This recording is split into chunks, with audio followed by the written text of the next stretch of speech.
Powered by the Montana Television Network.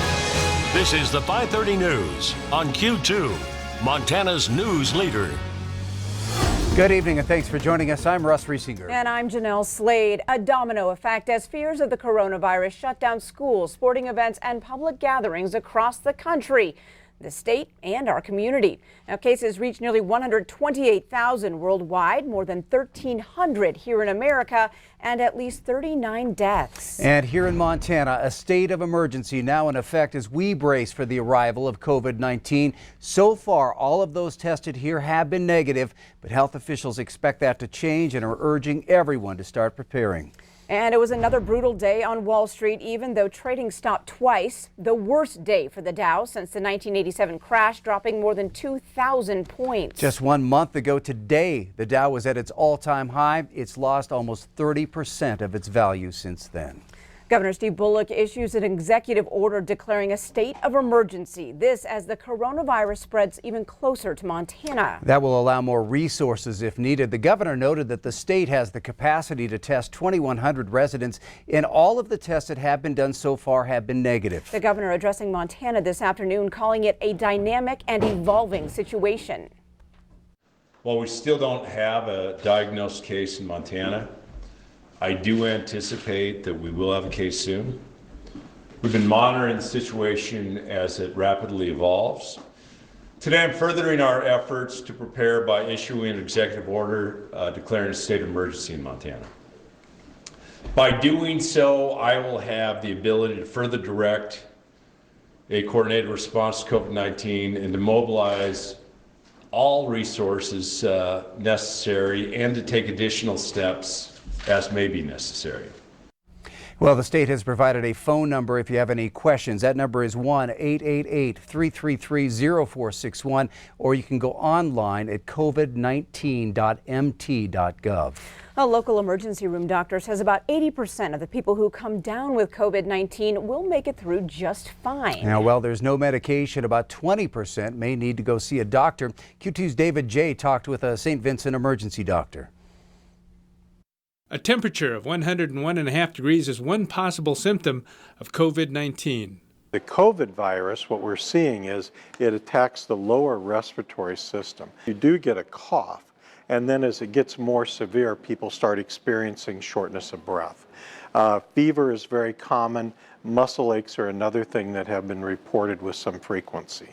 But that's kind of the gamut of symptoms that we see with this new coronavirus. Dr. Michael Bush is the St. Vincent Healthcare Chief Medical Officer and has been an emergency doctor for 30 years. The 2009 swine flu, the Ebola, concerns that we had, but this is the first worldwide pandemic in 40 years of treating patients. So if you do have the symptoms, Dr. Bush has some recommendations on whether you should come to the emergency room or do something else. If you are feeling like you are very sick, high fever, feeling short of breath, then those would be patients that potentially might need the resources of the hospital. For patients that don't have those type of symptoms but are worried, we would recommend contacting your primary care doctor. Once in the hospital, there is a procedure for determining what the patient has. Once you show up in the emergency department, we would be putting a mask on you, limiting contact. We'd be testing for influenza because that's far more common even today than is the COVID virus. We'd be looking for other respiratory problems and then considering testing for the COVID virus. Dr. Bush expects that a vaccine or antiviral medication is 18 months away. The treatment for this virus is symptomatic treatment, so it's supportive treatment. We're providing oxygen if you need oxygen, helping maintain fluid status and those type of things. And St. Vincent has some restrictions at the hospital to limit the spread of COVID-19. We're asking people under the age of 18 not to come to the hospital. We're asking people that have any upper respiratory symptoms, cough, cold, fever, any illness, not to visit the hospital. Bump arms, wash your hands, cover your cough, stay 6 feet away, and make sure that if you're going to a group function, that it's something you really should be going to. In Billings, David J., MTN News. All right, thanks so much, David. Now, Dr. Bush expects COVID-19 to show up here in Montana in a few days. He says it will likely be something like what has happened in nearby states such as Wyoming, where someone got the virus while traveling. Well, all of Montana's state colleges and universities will move to online classes in about a week and a half. But students living on campus will remain in the dorms and computer labs will stay open. The Montana Commissioner of Higher Education, Clayton Christian, says the regulations will go into effect on March 23rd. Christian says the decision was made in partnership with the Board of Regents and applies to all state campuses. Now, campuses will remain open and operational for students, including residence halls, dining services, and most other campus services. The directive also says that all state campuses will implement appropriate social distancing measures in line with the CDC guidelines and recommendations. Now, that includes restrictions on large lectures, theater performances, academic conferences, and other large gatherings. The University of Montana, Montana State University, MSUB, and the City College at MSU Billings are among those 16 state campuses. And the sports world continues to feel the shock and the fallout of the coronavirus. NCAA canceled all of its conference tournaments today, along with all winter and spring championships going forward. Now, that includes the NCAA basketball tournament. The Montana State women were scheduled to compete for the Big Sky title, while the Grizz and Cats men were scheduled to tip off today in the Big Sky tournament in Boise, but those are not happening.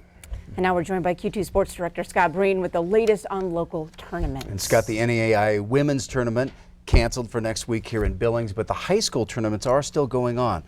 They are, yeah, the high school tournaments. Some states are continuing their high school tournaments. Some states are postponing their high school tournaments. Montana's continuing as is with state tournaments, 8 of them spread across 4 cities, including the Class A here in Billings. In the meantime, as you mentioned, the NAIA National Tournament for the women and the men are in Kansas City, both canceled.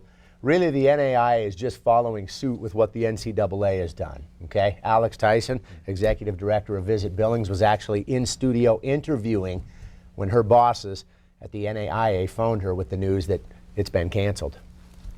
We understand the decision. We understand it's for the safety of individuals as well as the community as a whole and obviously the region. Nonetheless disappointing though.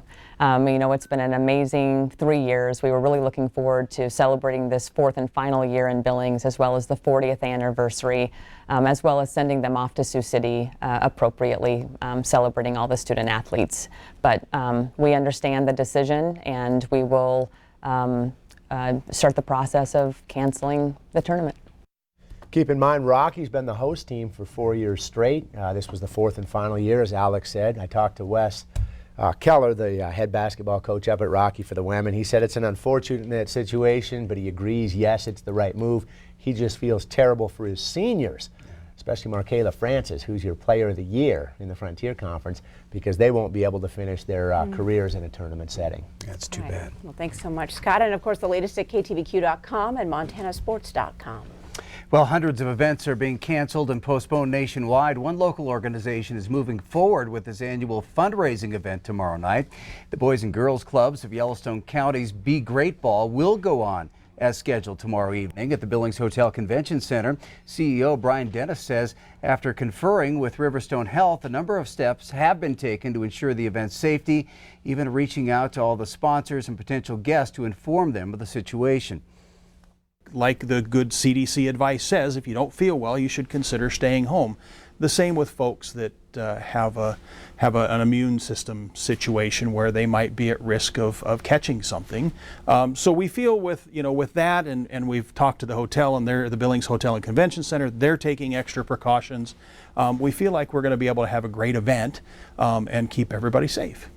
Well, the Boys and Girls Clubs event will take place Friday night. Another local nonprofit is making plans to turn its fundraiser next month into a virtual event, moving its entire silent auction online. That format allows people to still pledge their financial support, but from the safety of their smartphone or PC. But one event that has fallen victim to the coronavirus is the Montana State Spelling Bee in Bozeman Saturday. Officials announced this afternoon that the State Bee has been suspended until further notice. And now, with the concern and uncertainty surrounding the virus, we know many of you have unanswered questions, so we'd like to hear from you. You can email your questions and concerns to news@ktvq.com. We'll do our very best to get those answered by local health professionals in coming days. Up next on your Q2 530 News, a sad day for Zoo Montana as the zoo's world record red panda has died. And in sports, it's still on for high school teams. Scott has all the action from all 8 state tournaments. And coming up in weather, most of the snow flurries just kind of moved past the Billings area today, but we're expecting another batch of snow moving in this weekend. How much will we get? We'll have the answer coming up in a few more minutes. You're watching MTN News with Jeanelle Slade and Russ Riesinger. Storm Tracker weather with Bob McGuire. And sports with Scott Green. This is the 5:30 news on Q2, Montana's news leader.